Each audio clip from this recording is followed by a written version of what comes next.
Welcome to the European Association for Higher Education Advancement's YouTube and podcast channel.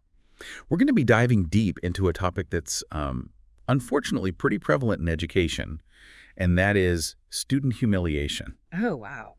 We're looking at an article from the EAA itself, Okay.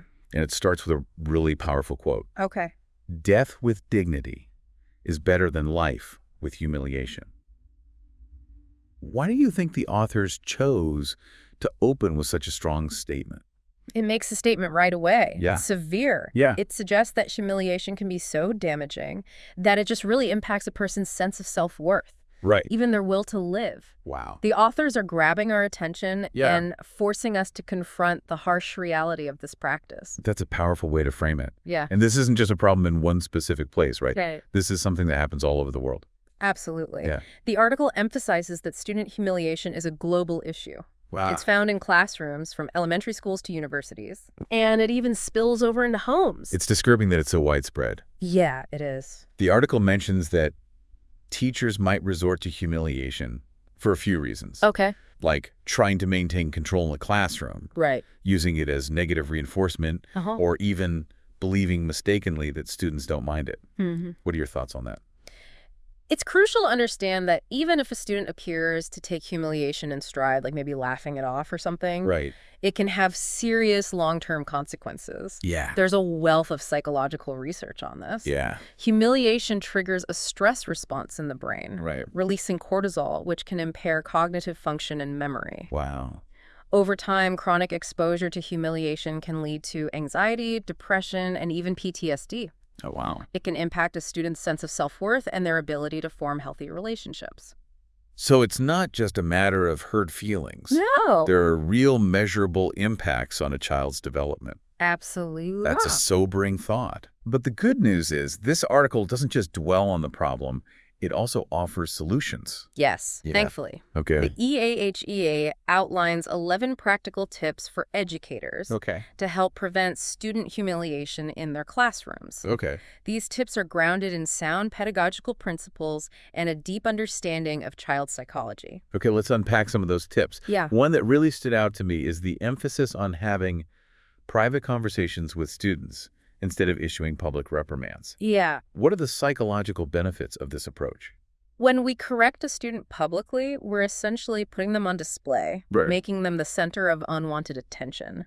Ah. This activates a fear response, Okay. often referred to as the fight, flight, or freeze response. Right. The student's cognitive resources are diverted to managing their fear and shame Mm-hmm. rather than focusing on learning. It's like their brain is hijacked by the emotional response to being publicly humiliated. Exactly. I can definitely relate to that feeling of wanting to disappear when I was called out in class as a kid. Yeah, It's not exactly conducive to learning, is it?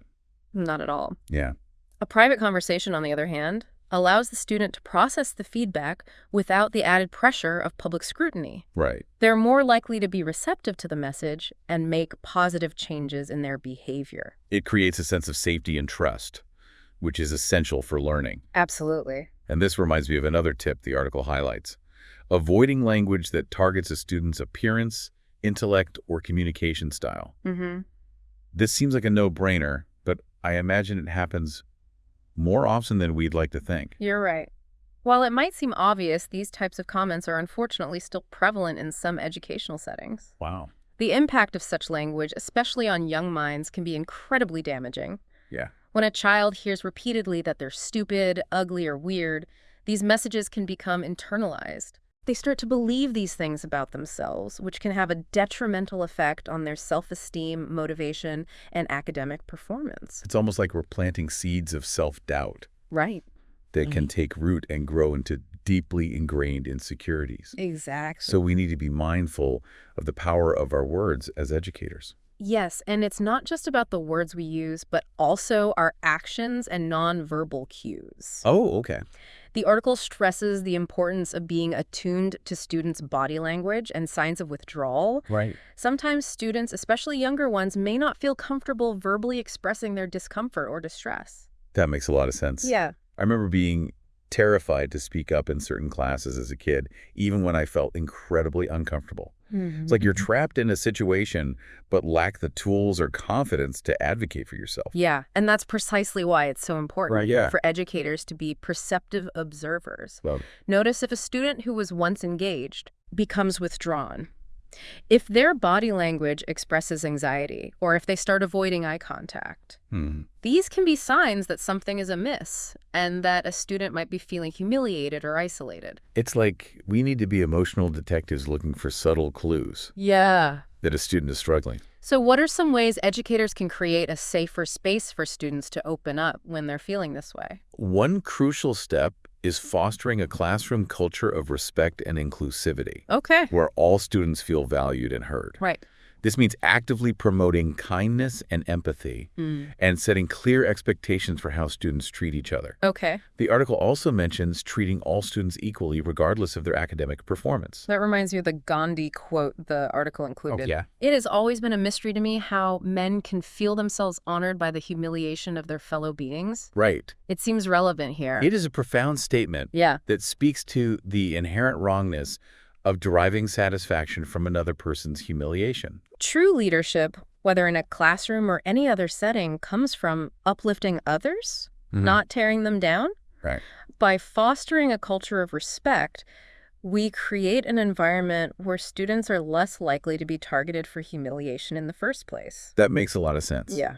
It's about shifting the entire classroom dynamic away from competition and towards collaboration and mutual support. Exactly. This ties in with another point the article raises, providing weaker or average students with extra time and attention without making them feel singled out. Absolutely. Okay. Every student learns at their own pace, and some might require additional support to grasp certain concepts. Right. It's about recognizing that academic ability exists on a spectrum Right. and that every student deserves the opportunity to succeed regardless of where they fall on that spectrum. It's about meeting them where they are Yeah. and providing the scaffolding they need to progress. Exactly. But how do we do that without making them feel like they're being treated differently or even worse, that they're being pitied? It requires sensitivity and a deep understanding of each student's individual needs. Okay. Offer extra help discreetly, perhaps during recess or after school. Okay. Use positive reinforcement and celebrate their progress no matter how small. Mm-hmm. Focus on their strengths and help them build confidence in their abilities. So it's about creating an individualized approach that empowers students to reach their full potential Yes. without feeling ashamed or embarrassed about needing extra help. Precisely. And this connects to a broader point about the importance of emotional safety in the classroom. Absolutely. When students feel secure and supported, Yeah. they're more likely to take academic risks, ask for help when they need it, and ultimately thrive. Yes. Humiliation, on the other hand, creates a climate of fear and anxiety, which can stifle learning and development. For sure. It seems like preventing student humiliation isn't just about avoiding certain behaviors. Right. It's about actively cultivating a positive and supportive learning environment where every student feels seen, valued, and respected. Couldn't have said it better myself. It's about creating a classroom where students feel empowered to learn, grow, and become their best selves. Wow. And that, I think, is the ultimate role of education. Yeah, it really does all come back to that foundation of respect Yeah. and understanding. It's so Or makes that stark quote from the beginning of the article, "Death with dignity is better than life with humiliation." right. All the more impactful. It's a haunting reminder of the potential consequences of unchecked humiliation. Yeah. It highlights the need for a paradigm shift in how we approach education and human interaction in general. We've talked extensively about preventing humiliation in the classroom, but these principles Yeah. can be applied to so many other areas of life, don't you think? Absolutely. Think about your workplace, your family dynamics, Right. your interactions online. Yeah. These principles of respect, empathy, and clear communication are universally applicable. It makes me wonder how much conflict and misunderstanding could be avoided if we all took a moment to consider the impact of our words and actions on others. Right. If we all strive to create those safe spaces, those pockets of respect and kindness in every sphere of our lives. It's a challenge worth embracing. Hmm. It starts with each of us making a conscious decision to choose kindness over cruelty, Right. to listen with an open heart, and to speak with the intention of building others up rather than tearing them down. So for our listeners out there, as we wrap up this deep dive into preventing student humiliation, Okay. we want to leave you with a final thought. Okay.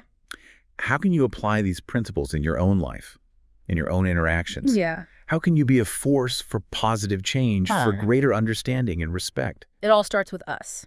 It's a question worth pondering. Yeah.